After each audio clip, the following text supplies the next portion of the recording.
Hello dear student, welcome to physics नमा।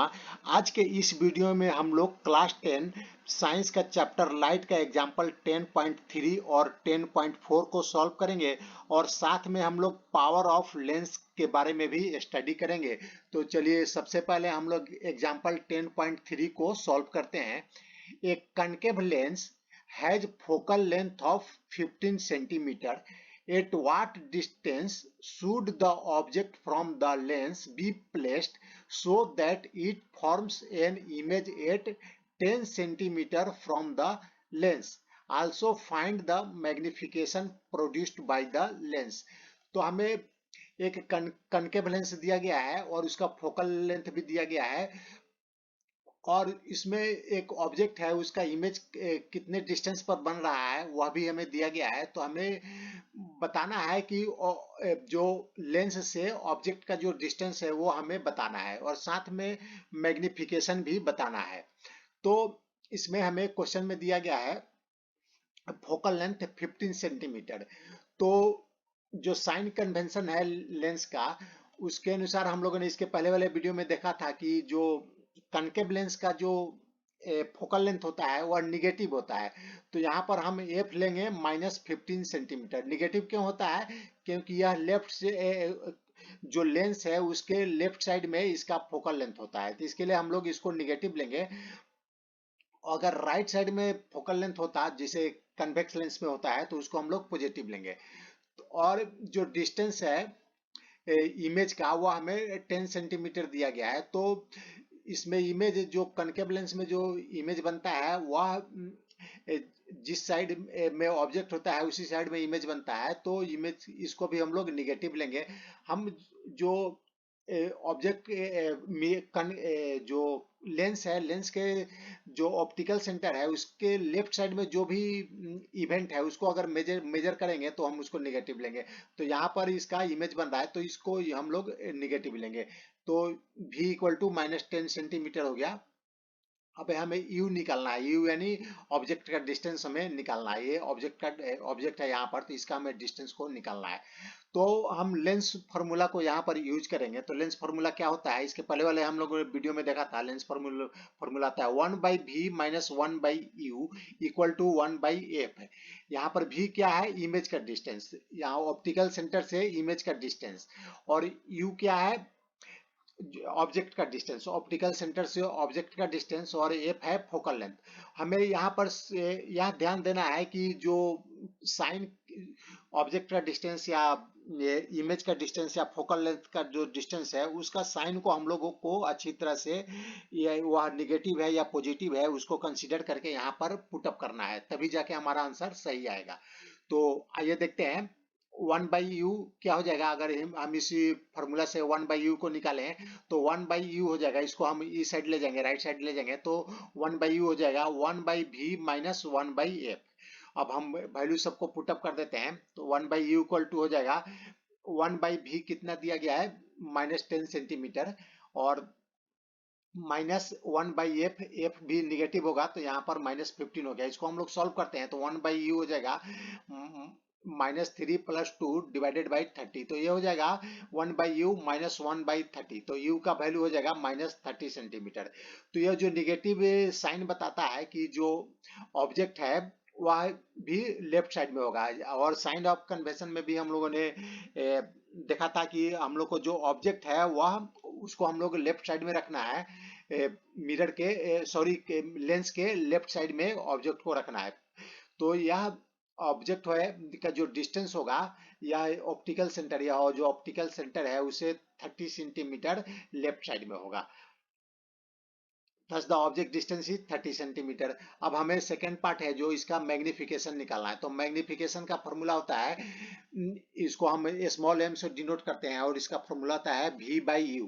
v यहाँ पर इमेज का डिस्टेंस और u ऑब्जेक्ट का डिस्टेंस।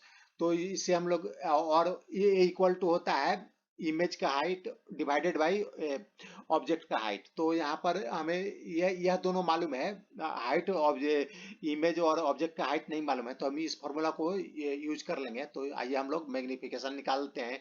m इक्वल टू हो जाएगा -10/-30। तो ये हो गया +0.33। The positive sign shows that the image is erect and virtual. तो यहाँ जो पॉजिटिव साइन बता रहा है, जो मैग्निफिकेशन है एम है, अगर पॉजिटिव है तो वो उससे क्या मालूम चलता है कि वो जो इमेज होगा इरेक्ट होगा और वर्चुअल होगा। जैसा जिस पे इरेक्ट यानी देखिए यहाँ ए पॉइंट ऊपर में है और बी पॉइंट नीचे में है, तो इमेज का भी जो ए पॉइंट है ये ऊपर में होगा और बी पॉइंट नीचे में होगा, तो या इरेक्ट हो गया। और वर्चुअल यानी इसको हम लोग स्क्रीन पर नहीं ले सकते हैं, जो इमेज है इसको हम लोग स्क्रीन पर नहीं ले सकते हैं, तो ये वर्चुअल इमेज हो गया, क्योंकि ये लेंस के इसी साइड बन रहा है, तो ये वर्चुअल हो गया। The image is 1/3 of the size of the object. तो 0.33 है मैग्निफिकेशन, तो जो इमेज का साइज होगा, जो ऑब्जेक्ट का साइज है उससे 1/3 छोटा होगा। तो अब हम लोग एग्जाम्पल 10.4 को लेते हैं। A 2 centimeter tall object is placed perpendicular to the principal axis of a convex lens of focal length 10 centimeter। इसमें एक convex lens है, इसका focal length हमें दिया गया है 10 सेंटीमीटर, और जो इमेज का ऑब्जेक्ट का जो साइज है वह 2 सेंटीमीटर दिया गया है। The distance of the object from the lens is 15 centimetre, और जो ऑब्जेक्ट का डिस्टेंस है वह लेंस से 15 सेंटीमीटर है। Find the nature, position and size of the image, ये हमें मालूम करना है। आल्सो फाइंड इट्स मैग्निफिकेशन, और ये इमेज का मैग्निफिकेशन भी हमें बताना है। तो हाइट ऑफ ऑब्जेक्ट हमें दिया गया है, इसको एच स्मॉल एच से डिनोट करेंगे, तो यह +2 सेंटीमीटर लेंगे। क्यों, हम यहाँ पर साइन कन्वेंशन लगाएंगे। यह प्रिंसिपल एक्सिस है, और प्रिंसिपल एक्सिस के ऊपर अगर इमेज है तो उसको हम पॉजिटिव लेंगे, और नीचे कोई भी इमेज ऑब्जेक्ट है तो पॉजिटिव लेंगे। अगर नीचे इमेज बन रहा है प्रिंसिपल एक्सिस से तो उसको हम लोग नेगेटिव लेंगे। और focal length F, small F, इसको +10 सेंटीमीटर लेंगे। जैसा हम लोगों ने पहले भी स्टडी किया था कि जो कन्वेक्स लेंस है उसका फोकल लेंथ पॉजिटिव होता है, और कनकेव लेंस का जो फोकल लेंथ होता है वह निगेटिव होता है। तो यह कन्वेक्स लेंस है तो इसका फोकस इस साइड वाला फोकस को हम लोग कंसीडर करेंगे, तो ये राइट साइड में है, यह लेंस से राइट साइड में है, इसीलिए यह पॉजिटिव हो गया। और ऑब्जेक्ट का डिस्टेंस से यू, और साइन कन्वेंशन में हम लोग को मालूम है कि ऑब्जेक्ट को हम लोग लेंस से लेफ्ट साइड में रखते हैं, तो यह -15 सेंटीमीटर हो जाएगा, क्योंकि लेफ्ट साइड में जो भी मेजर करेंगे तो उसको हम लोग माइनस लेंगे। तो हाइट ऑफ द इमेज हमें निकालना है एच डैश। तो आइए हम लोग लेंस फार्मूला को यूज करते हैं। 1/v - 1/u = 1/f। तो 1/v हमें निकालना है, तो v निकालना है, तो 1/v इस साइड हो गया, = 1/u + 1/f। अभी इसमें हम वैल्यू पुटअप करते हैं। 1/v = हो जाएगा 1/u का जो वैल्यू है वह -15 सेंटीमीटर है, तो -15 + 1/10, जो फोकल लेंथ है वह 10 है, +10 है, तो यहाँ +10 हो गया। तो इसको हम सॉल्व करते हैं फर्दर। तो 1/v = -2 + 3/30, तो ये हो जाएगा 1/30। तो v = कितना हो जाएगा, v हो जाएगा 30 सेंटीमीटर। और यह पॉजिटिव है तो जो इमेज बनेगा किधर बनेगा, वो लेंस के राइट साइड बनेगा। तो यहाँ पर देखिए इमेज बन रहा है इसका। The positive sign of V shows that the image is formed at a distance of 30 centimeter on the other side of the optical center. The image is real and inverted. और यह जो image होगा real होगा और inverted होगा। देखिए इसका जो ए है ऊपर में है, और यहाँ पर ए पॉइंट है नीचे में है, और बी पॉइंट यहाँ पर है तो बी पॉइंट यहाँ पर है। तो यहाँ पर जो ए पॉइंट ऊपर में है और यहाँ पर ए पॉइंट नीचे में है, तो यह क्या हो गया, इन्वर्टेड इमेज हो गया, और यह रियल होगा। इसको हम लोग स्क्रीन पर इमेज को ले सकते हैं। अब हम मैग्निफिकेशन निकालते हैं। तो मैग्निफिकेशन का फॉर्मूला होता है एच डैश, यानी इमेज का height divided by H, object का हाइट = v, इमेज का डिस्टेंस डिवाइडेड बाई ऑब्जेक्ट का डिस्टेंस u। अगर हमें इन चारों में से कोई 3 मालूम है तो हम चौथा हम लोग निकाल सकते हैं। तो हमें देखिए इसमें से 3 तो मालूम है, तो हम चौथा निकाल सकते हैं। तो एच डैश हम निकाल लेंगे, तो एच डैश हो जाएगा h × v/u। अब हम वैल्यू को पुटअप कर देंगे। एच डैश हो जाएगा, जो h है 2 दिया गया है, 2 सेंटीमीटर दिया गया है, यह +2 है तो 2 हो गया, और v 30 है, +30 है, और u क्या है, -15 है। तो इसको हम सॉल्व करते हैं तो 4 सेंटीमीटर आ जा रहा है। तो जो एम है, एम हो जाएगा 30/15, ये तो एम हो गया -2 सेंटीमीटर।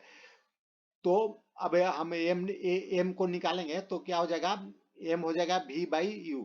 तो यहाँ पर -2 सेंटीमीटर, एच हो गया -4 सेंटीमीटर और एम हो जाएगा -2 सेंटीमीटर।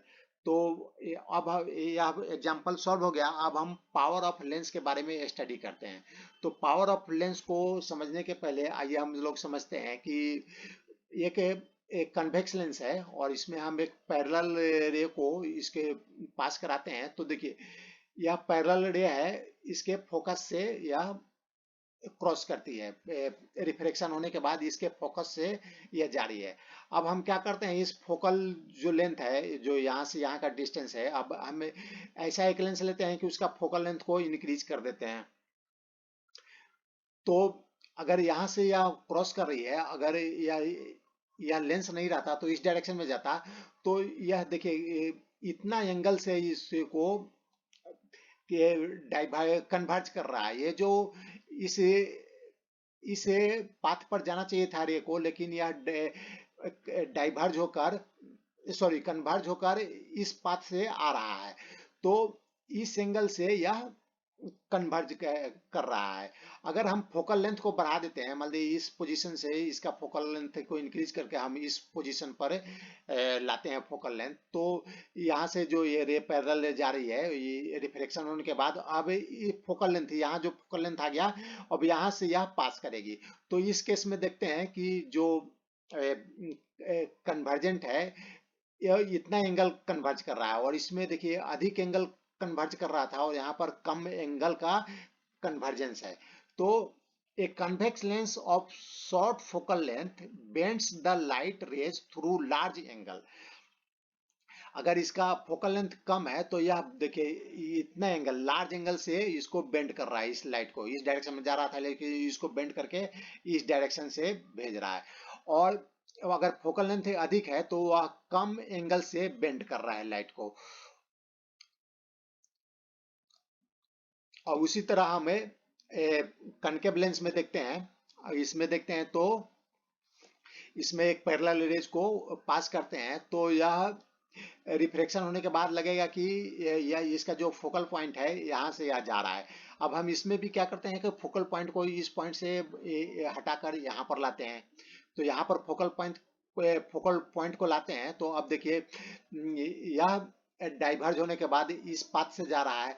तो पहले वाले में जो डाइवर्जेंट था अधिक एंगल से यह डाइवर्ज हो रहा था। अब फोकल लेंथ को हम लोगों ने इंक्रीज कर दिया तो यह कम एंगल से डाइवर्ज हो रहा है। देखिए पहले वाले में जो डाइवर्ज हो रहा था इतना एंगल से डाइवर्ज हो रहा था और दूसरे में कम एंगल से डाइवर्ज हो रहा है। तो similarly concave lens of very short focal length causes higher divergence than the one with longer focal length. The degree of convergence or divergence of light rays achieved by a lens is expressed in terms of its power. अगर हमें अधिक diverge करना है या अधिक converge करना है light rays को, तो जिसका पावर जो लेंस का होगा उससे हम लोग समझ सकते हैं कि कैसे हमको लाइट के रे को डाइवर्ज या कन्वर्ज करना है। अधिक करना है तो उसका पावर कितना होना चाहिए, कम करना है तो उसका पावर कितना होना चाहिए। The power of a lens is defined as the reciprocal of its focal length. तो जो पावर है लेंस का वह डिफाइंड कैसे करते हैं, रेसिप्रोकल ऑफ फोकल लेंथ, यानी फोकल जो पावर है उसको 1/f से 1/f उसका पावर हो जाएगा। It is represented by the letter capital P, और जो पावर है उसको कैपिटल P से रिप्रेजेंट करते हैं। The power P of lens of focal length f is given by P equal to 1/f। The SI unit of power of lens is diopter. जो SI unit होता है power का, lens के power का, उसको dioptre बोलते हैं और इसको कैपिटल D से डिनोट करते हैं। If f is expressed in metre, अगर हम f को मीटर में यहाँ पर एक्सप्रेस करें तो जो वैल्यू हमें प्राप्त होगा वो जो पावर, वह उसको बोलेंगे डायोप्टर। यानी यहाँ पर अगर एफ को मीटर में हम कन्वर्ट करके लिखें और जो वैल्यू हमें प्राप्त होगा उसको हम लोग डायोप्टर बोलेंगे। Power of A convex lens is positive and that of concave lens is negative. अब जो कन्वेक्स लेंस का जो पावर है वो पॉजिटिव क्यों होता है? क्योंकि जो फोकल लेंथ होता है कन्वेक्स लेंस का वो पॉजिटिव होता है। अगर यह एफ पॉजिटिव है तो पावर भी पॉजिटिव हो जाएगा, और कनकेव लेंस में एफ निगेटिव होता है तो पावर क्या हो जाएगा? निगेटिव हो जाएगा। तो आप लोगों ने यह भी देखा होगा कि अगर जो ऑप्टिशियन है और डॉक्टर के पास अगर हम आंख का ये आंख का ट्रीटमेंट कराने जाते हैं, अगर चश्मा का हमें जरूरत है तो वो हमें पावर लिख कर देते हैं या बताते हैं कि आपको इतना पावर क्या चश्मा लगेगा। अगर बोलता है कि 2+2 पावर का चश्मा लगेगा तो इससे हम क्या समझेंगे कि वो हमारा जो लेंस होगा वह कन्वेक्स लेंस होगा। अगर वह बोलता है कि -1.5 लेंस का चश्मा लगेगा तो अगर माइनस है तो हमें उस चश्मे में कनकेव लेंस यूज होगा। अगर दो तीन जो लेंस है अगर एक साथ रख दिया जाए उसके आजू बाजू में, तो हमें अगर मान ले 3 लेंस को एक साथ रख दिया गया है, अगर हमें तीनों का पावर मालूम है तो उसका कंबाइंड अगर पावर निकालना है एक उसके इक्वल हमें एक लेंस निकालना है तो क्या हो जाएगा? उन तीनों के पावर को हम लोग अलजेब्रिक के ऐड कर देंगे। तो तीनों का पावर का ऐड करने के बाद जो पावर हमें मिलेगा उसके इक्वल का हम लोग एक लेंस बना सकते हैं। तो यह तीनों के पावर के इक्वल उसका लेंस का वैल्यू होगा। तो आज का यह वीडियो समाप्त होगा। अगर आपको पसंद आए तो इसे लाइक करें, शेयर करें। Thanks for watching.